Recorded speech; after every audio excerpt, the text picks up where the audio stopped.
Just gonna keep checking behind me to see if there's any customers coming in while I film this.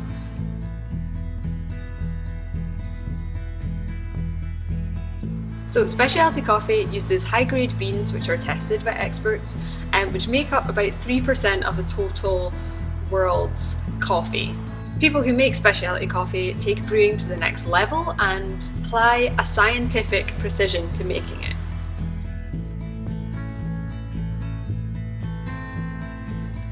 While it serves coffee made with high-grade beans, sometimes it's even certified, it hires and trains specialty baristas.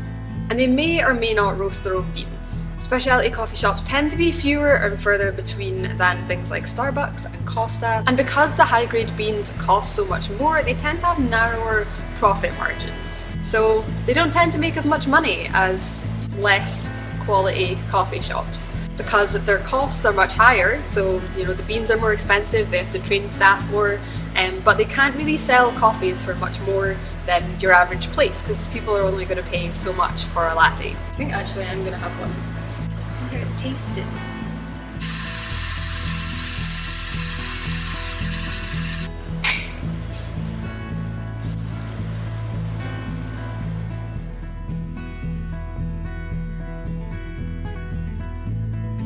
Well, you're looking at one.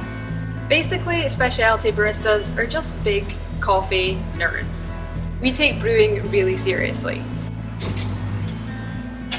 So we are trained in getting the absolute best tasting coffee out of high-grade beans.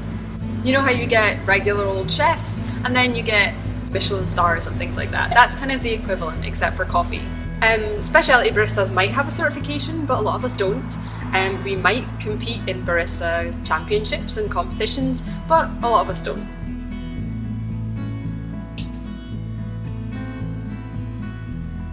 No, that's not. No, that was not good. Ugh.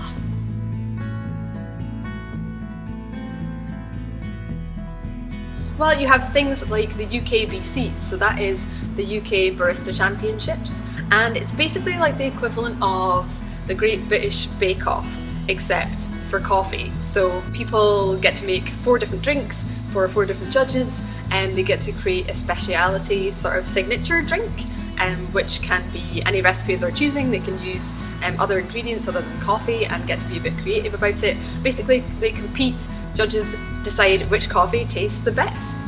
So there are things like that. There are also things like coffee festivals, so a lot of coffee brands will get together, have lots of stalls, and coffee lovers can go and try all the different things. Roasteries also do a process called cupping, where they try new beans from new places to try and compare them and see which ones they want to use. And often a lot of the time people will open up these cuppings to the public. So if you see on a particular cafe or roaster's social media, sometimes they'll say, oh, we're doing a cupping, you're welcome to join us, and then you can go and taste some coffee and chat to some coffee people.